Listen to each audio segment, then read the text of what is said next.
Wonosobo berasal dari bahasa Sanskerta, Wauna dan Seba, artinya sebuah tempat bertemunya para pandita dari berbagai penjuru dunia melalui pantai utara Jawa, Kabupaten Batang.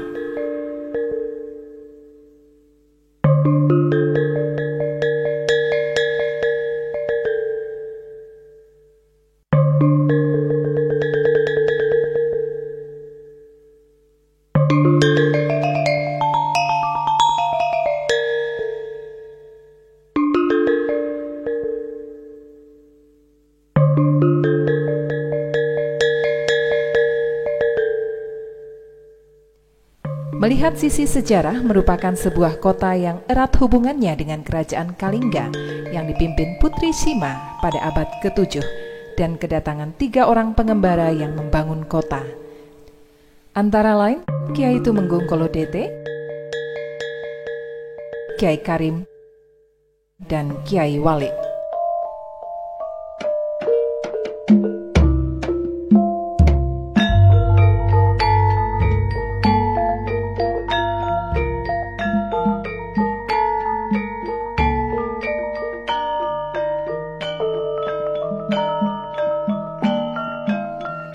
Menyimak sejarah masa lampau Kabupaten Wonosobo, kita diingatkan 3 winasis tokoh pilar, Kiai Kolodete, Kiai Karim, dan Kiai Walik, yang pada awal abad ke-17 ketika kerajaan Mataram Islam mulai berkembang. Seiring dengan itu, 3 tokoh ini membuat posisi mendirikan pemukiman. Kiai Kolodete di dataran tinggi Dieng, Kiai Karim di Kalibeber, dan Kiai Walik di Kabupaten Wonosobo. Merupakan konfigurasi yang sangat tepat membangkitkan semangat pendirian Kabupaten Wonosobo hingga saat ini.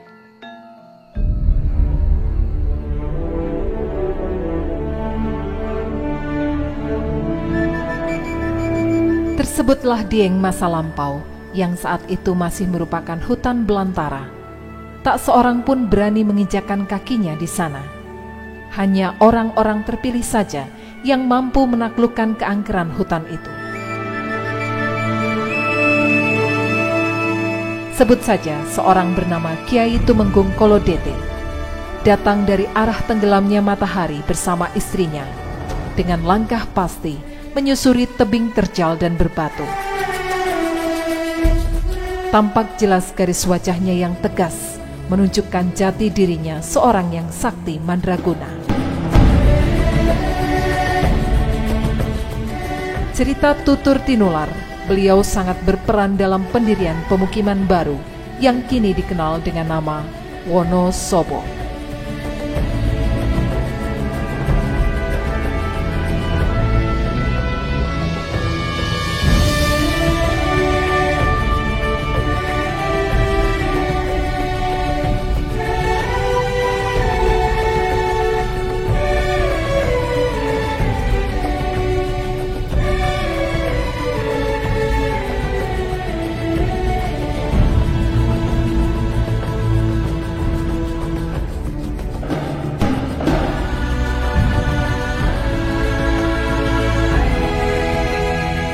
Kelembutan hatinya mampu membuat simpati anak-anak sekitar pemukiman.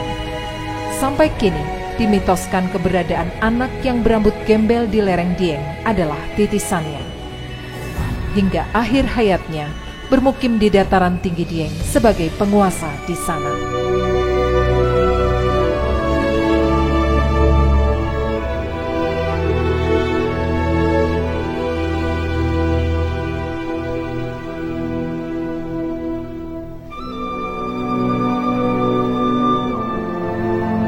Pada suatu waktu, dari arah utara hutan belantara, datang pula seorang tokoh yang bernama Kyai Walik.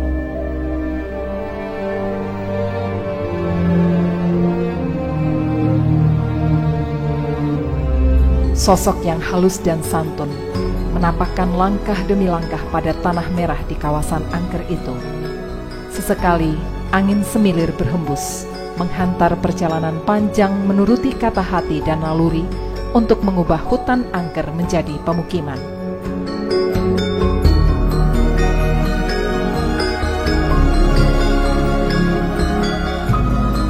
Kyai Walik melegenda sebagai cendekiawan yang mempunyai pandangan luas.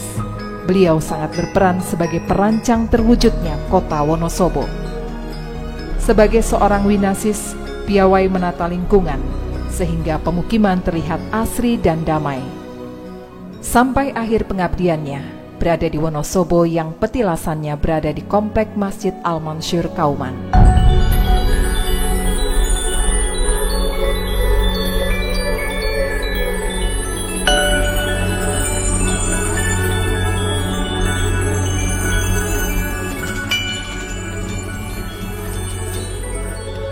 Nun jauh di sana, dari arah matahari terbit yang berbalut kabut dan gerimis, Kyai Karim dengan tenang menyusuri jalan setapak di kawasan sebuah telaga yang perawan.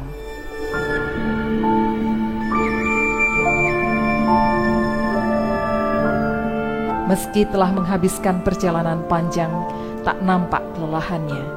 Bahkan senyum selalu mengembang, memberikan pengayoman pada anak dan istri yang selalu menemani dalam pengembaraannya.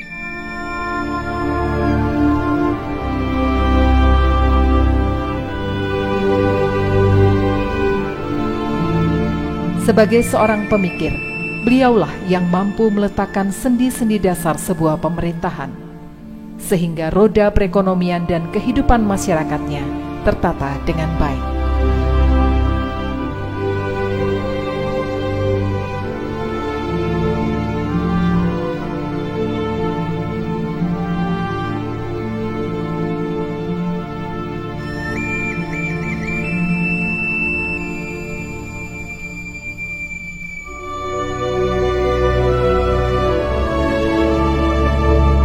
Seperti telah digariskan oleh Hyang Kuasa, pada suatu ketika, 3 tokoh yang berkarisma itu bertemu di sebuah tempat.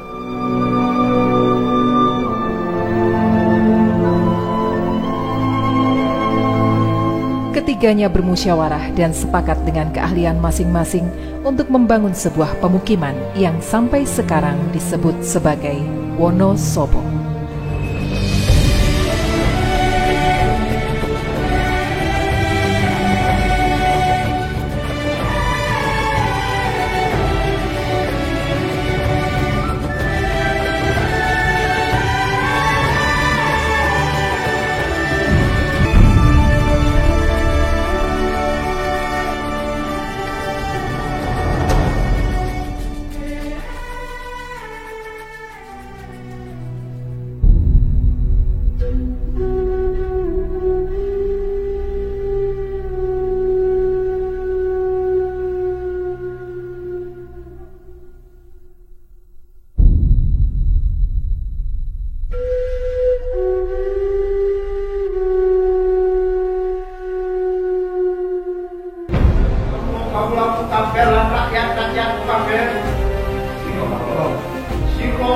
Di kemudian hari muncul tokoh-tokoh penguasa Wonosobo, masing-masing Tumenggung Kartowaseso, Tumenggung Wirotuto, dan Tumenggung Singowedono.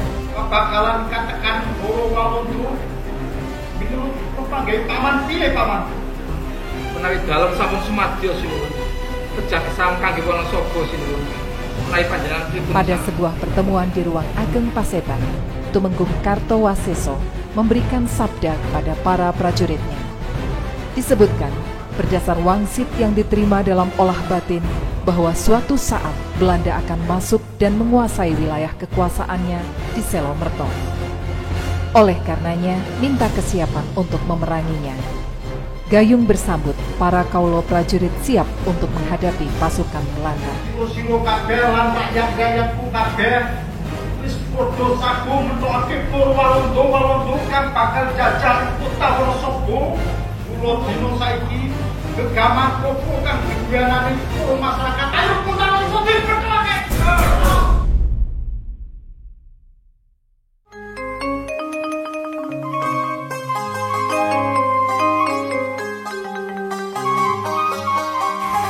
Matur nuwun para paman lan para tunggawa kabeh. Ana ing dina iki aku tansah mongkok amarga kowe kabeh padha nyengkuyung anane pasewakan iki. Ana perkara sing perlu tak aturake dumateng kowe kabeh. Masa berikutnya, tersebutlah tokoh bernama Tumenggung Wiroduto sebagai penguasa Wonosobo yang pusat kekuasaannya berada di Kalilusi, Sapuran. Aku kepingin pemerintahan ing Kalilusi iki dipindah ana ing Plobangan. Bersama para pemuka masyarakat melakukan musyawarah, di mana beliau mempunyai niat baik memindahkan pusat kekuasaannya dari Kalilusi ke daerah Ledok Plobangan. Diungkapkan niatan itu tak lain hanya ingin lebih mensejahterakan para warganya. Musyawarah pun berlangsung seru. Meski demikian, pada akhirnya para warga menyetujui gagasan Tumenggung Wiroduto memindahkan daerah kekuasaannya ke Ledok. Yang kuyung jumeneng panjenengan. Ya den kowe paman Mukibat piye? Nggih. Nyun sewu Ki. Dalem gadah pemanggih. Mbok menawi wonten nepatipun sadèrèngipun nyun pangapunten ingkang kathah. Ingkang sepindah menawi pindah wonten Plobangan menika menapa langkung sae ketimbang wonten mriki. Ingkang kaping kalihipun Ki Wiroduto menika lak sampun sepuh. Menapa tasih kawogan menawi pindah wonten Plobangan menika makaten. Ngene para paman. Iya. Wilayah Plobangan kuwi ya bisa dadi garis pertahanan. Awit saka kulon, saka kidul, mula kowe kabeh dina iki uga padha nyengkuyung anane pemindahan saka pecekelan Kalilusi ana ing Plobangan. Sarujut to kan dawuh. Yen ngono, dina iki uga katindakake. Penguasa Wonosobo yang lain adalah salah satu cucu Kiai Karim bernama Singowetono.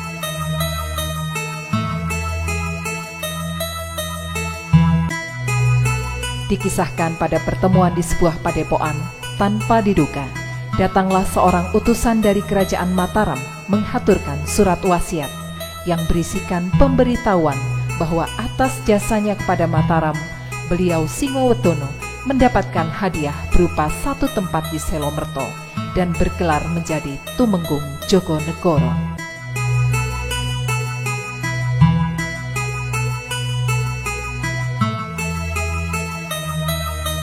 Dengan pusat kekuasaannya di seluruh Selomerto, ketika wafat beliau dimakamkan di desa Pakuncen. Hingga kini makam beliau banyak disiarahi warga.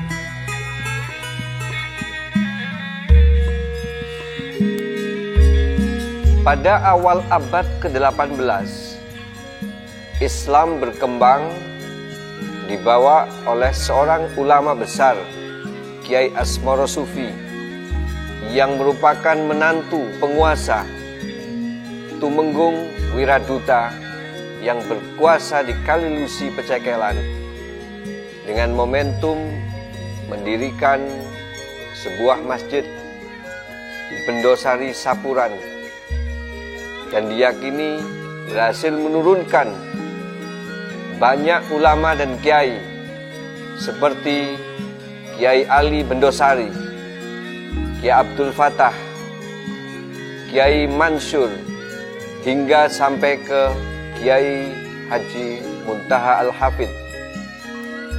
Yang kita yakini para kiai ulama tadi yang merupakan tokoh-tokoh kunci bagi pembentukan karakter masyarakat di kabupaten ini.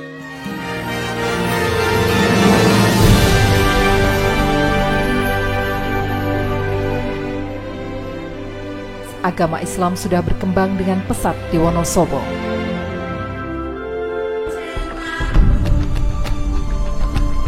Salah satu tokohnya bernama Kiai Asmoro Sufi yang tak lain menantu Tumenggung Wiroduto.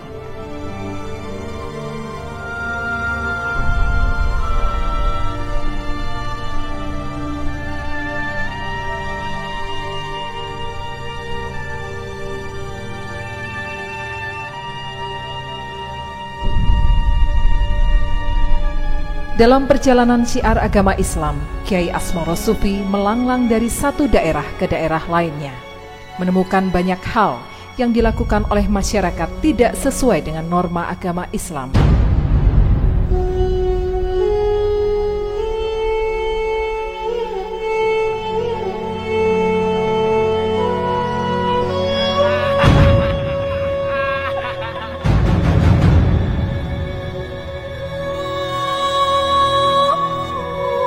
Banyak masyarakat kehilangan arah angin peradaban. Pelecehan terhadap perempuan terjadi di mana-mana. Untuk menyadarkan masyarakat yang sesat, tak jarang Kiai Asmoro Sufi harus menggunakan caranya sendiri dan kesaktiannya.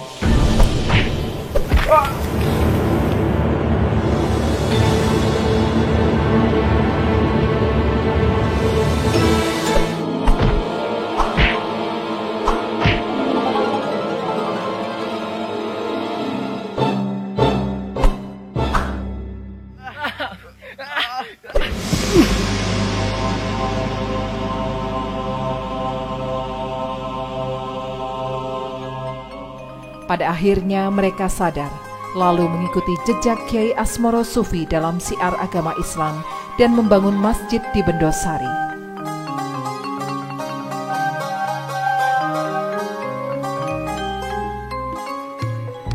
Makin hari pengikut Kiai Asmoro Sufi semakin banyak. Beliau menurunkan ulama besar dan pemilik pondok pesantren di Wonosobo, seperti Kiai Ali Bendosari, Kiai Syukur Soleh, Kiai Mansur Kauman, Kiai Abdul Fatah Tegalgot, Kiai Soleh Pencil, Kiai Asari, Kiai Abdul Fakih, Kiai Hasbullah, dan Kiai Muntaha Kalibeber.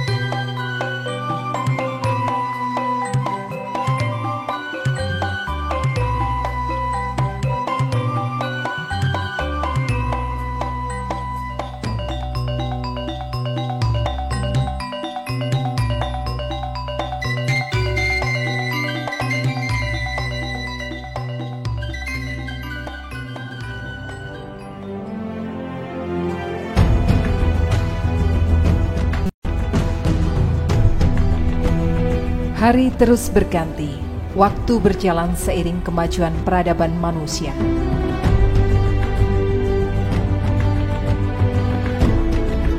Masa perang Diponegoro tahun 1825 hingga 1830 membuka sejarah baru bagi Wonosobo. Tidak kalah menarik, sosok seorang Seconegoro yang memiliki nama asli Kiai Muhammad Ngarpah merupakan prajurit pengikut setia Pangeran Diponegoro yang berhasil menghadang dan menghancurkan bala tentara Belanda, dan atas jasa dan keberaniannya pada bulan Juli 1825 beliau diangkat sebagai bupati pertama dengan gelar Kanjeng Raden Tumenggung Seconegoro. Sekaligus momentum kemenangan ini dijadikan sebagai hari jadi Kabupaten Wonosobo.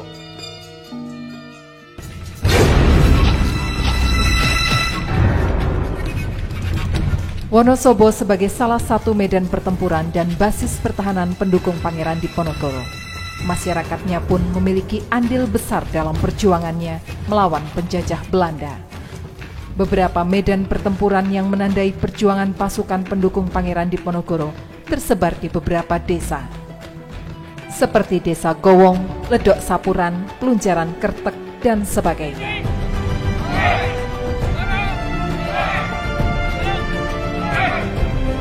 Dalam perang ini, ada 4 tokoh penting, antara lain Imam Misbah atau dikenal sebagai Tumenggung Kartosinuwun, Ki Gajah Permoto, dan Mas Lurah atau Tumenggung Mangkunegara.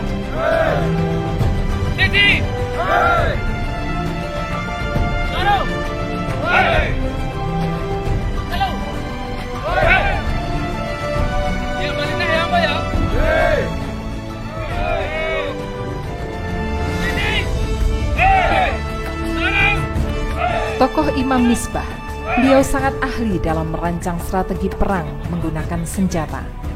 Dengan penuh kesabaran, selalu mengajarkan para prajuritnya bagaimana cara perang menggunakan senjata dengan baik untuk melawan penjajah. Ayo, para sedulur, latihan meneh.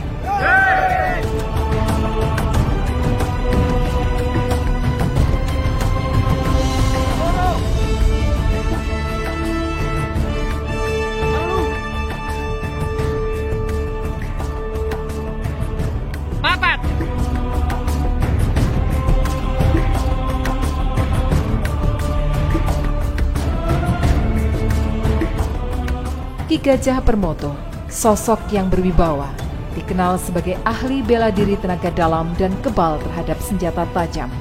Beliau juga mampu melumpuhkan lawan tanpa menyentuh. Oleh karenanya, semua prajurit dibekali ilmu kanuragan untuk menghadapi pasukan Belanda.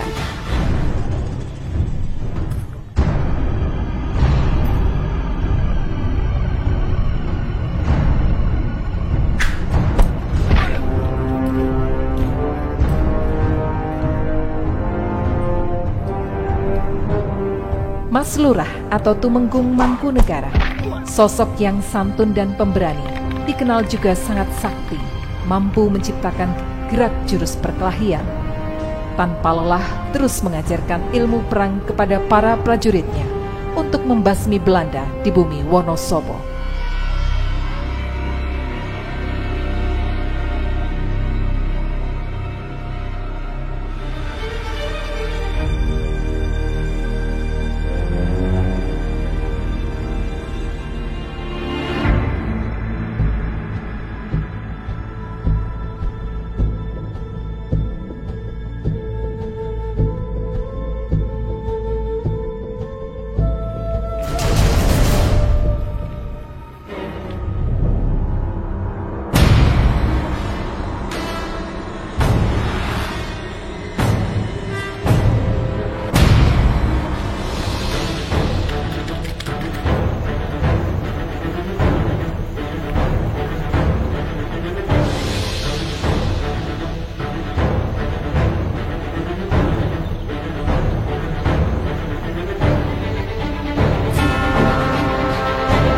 Tokoh terakhir yang menjadi andalan dan paling berperan dalam beberapa medan pertempuran bernama Ki Ngarpah. Pada suatu ketika, Ki Ngarpah mendapatkan tugas dari Pangeran Diponegoro untuk menghadang pasukan Belanda ke daerah Legoro, Yogyakarta.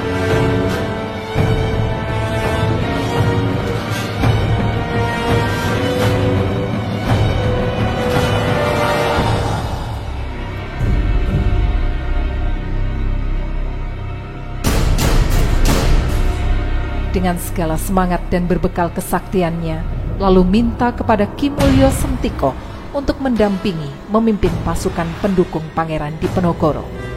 Maka terjadilah perang sengit yang berlangsung cukup lama. Dalam pertempuran ini, pasukan Belanda yang bersenjatakan senapan dihadang oleh prajurit panah.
Pada akhirnya, perang dimenangkan oleh prajurit Ki Ngarpah.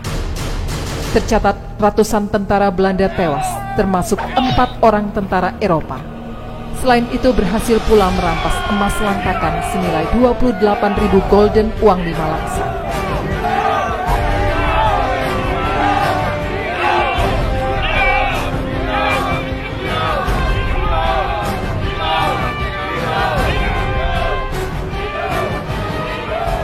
Sejarah menyebutkan kemenangan Ki Muhammad Ngarpah dan Ki Mulyo Sentiko sebagai kemenangan pertama pasukan pendukung Diponegoro.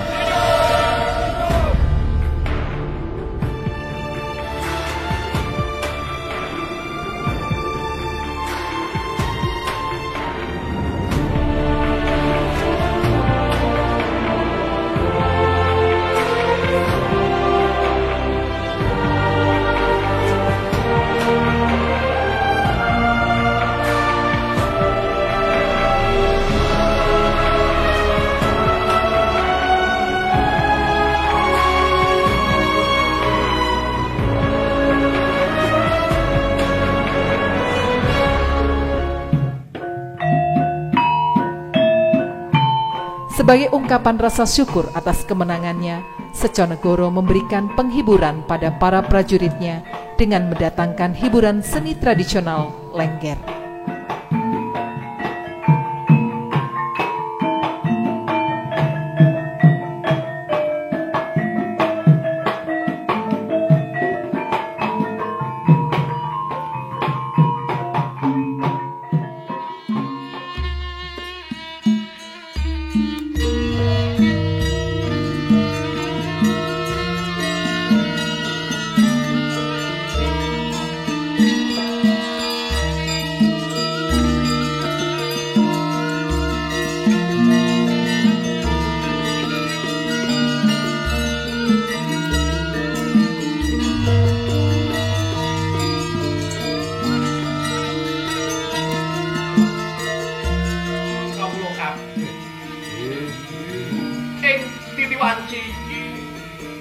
Aku kautus Kanjeng Pangeran Diponegoro ngaturake panghormatan kanggo Muhammad Ngarpah saha Mulyo Sentiko. Awit prantas bangsa Walanda ing alas Loboro. Mula kuwi Muhammad Ngarpah kawisuda dadi Bupati Wonosobo kanthi gelar Tumenggung Seconegoro. Uga Mulyo Sentiko kanthi gelar Tumenggung Kertonegoro. Atas jasa kedua tokoh dalam perang melawan Belanda itu, Pangeran Diponegoro melalui utusannya memberikan pusaka dan baju kebesaran.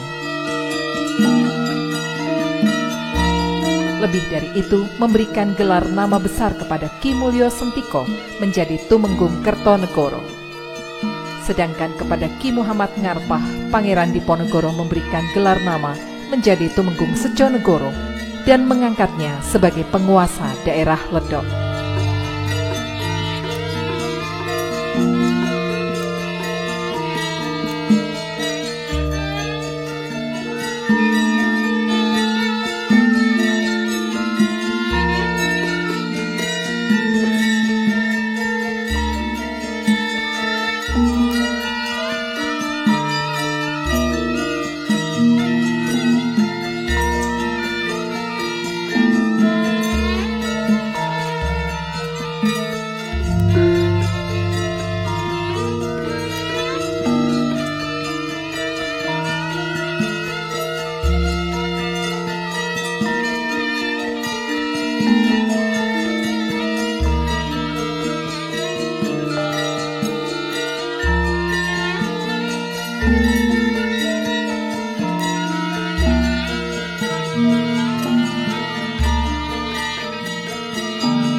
Beberapa waktu berselang, pertempuran kembali pecah di daerah Ledok.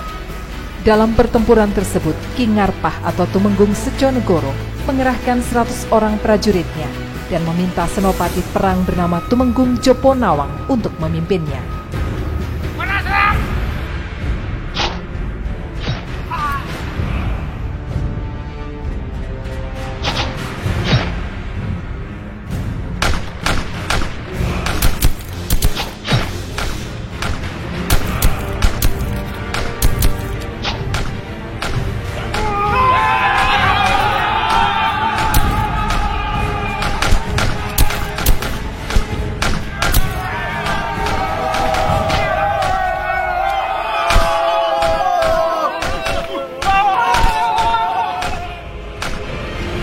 Di akhir pertempuran, banyak tentara Belanda yang tewas terkena senjata dari para prajurit Seconegoro. Kembali pasukan Jopo Nawang pulang dengan kemenangan yang gemilang.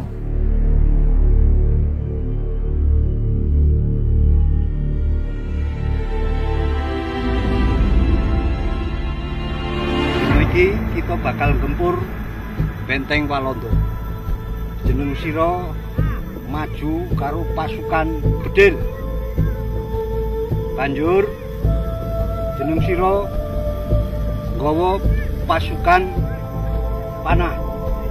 Mengko yen Benteng Walanda kuwi wis rada rapuh, ingsun karo Kakang Mulya ingkang maju saka ngarep. Benteng iki kudu bisa digempur. Ana pitakon? Ampun.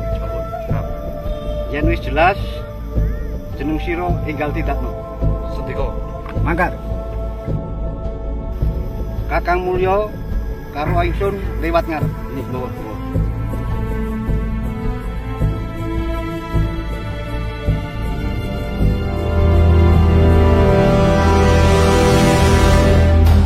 Peperangan terus berkobar di mana-mana. Di wilayah Kedu misalnya, Tumenggung Seconegoro mendapat tugas lagi menghancurkan pertahanan Belanda. Bersama prajurit andalannya ikut mengepung benteng pertahanan Belanda di Bagelen, Purworejo.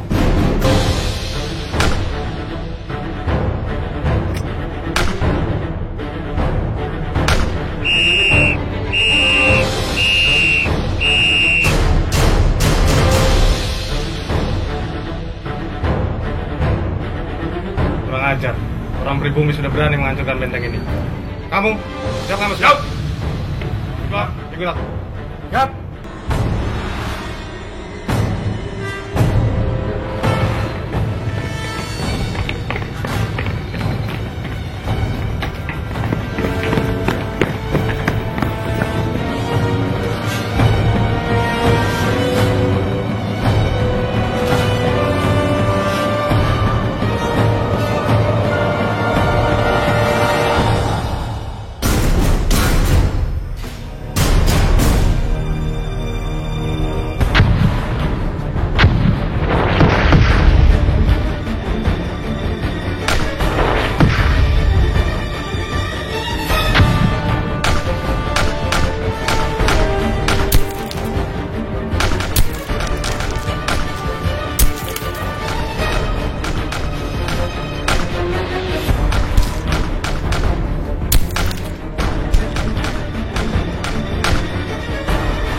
saiki goleki ana ing pelosok kene kabeh. Iya. Kurah-kurahane londo. Iya. Mengkono. Iya. Sejonegoro menyusun strategi gempur benteng dari arah selatan. Hasilnya mampu menembus benteng pertahanan yang kokoh dan memporak-porandakan pasukan Belanda.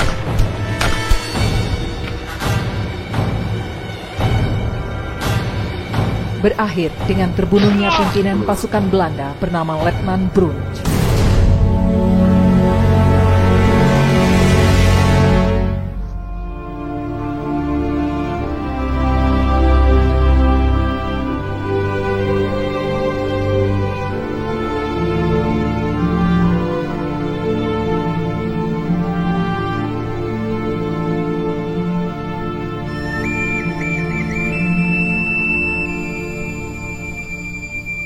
Dari berbagai sumber dan laporan pihak Belanda seusai perang di Ponorogo, disebutkan Tumenggung Sejonegoro adalah bupati yang memindahkan pusat kekuasaannya dari Selomerto ke kawasan kota Wonosobo sampai sekarang ini.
Dari hasil seminar hari jadi tanggal 2 April 1996 yang dihadiri dari peneliti tim Fakultas Sastra UGM, Dr. Joko Suryo, dan pihak terkait seperti pimpinan DPRD, para sesepuh dari berbagai kota, disepakati hari jadi Kabupaten Wonosobo jatuh pada tanggal 24 Juli 1825.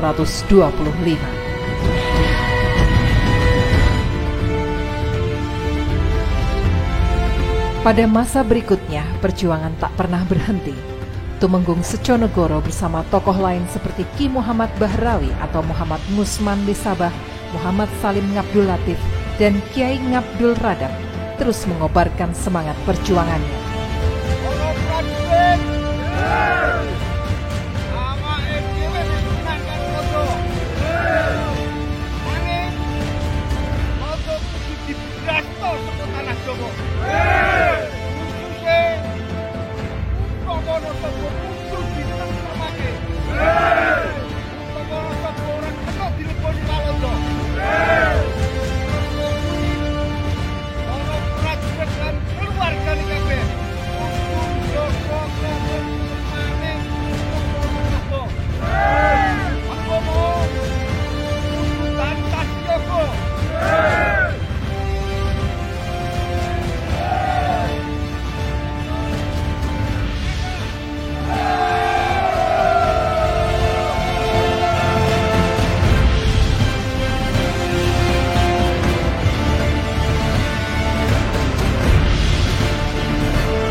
Demikian gambaran singkat mengenai sejarah Wonosobo. Semoga jerih payah dan semua upaya maksimal yang telah dilakukan menjadi pelajaran dan suri tauladan bagi generasi kita dan selanjutnya bagi pembangunan Wonosobo hari ini dan masa depan.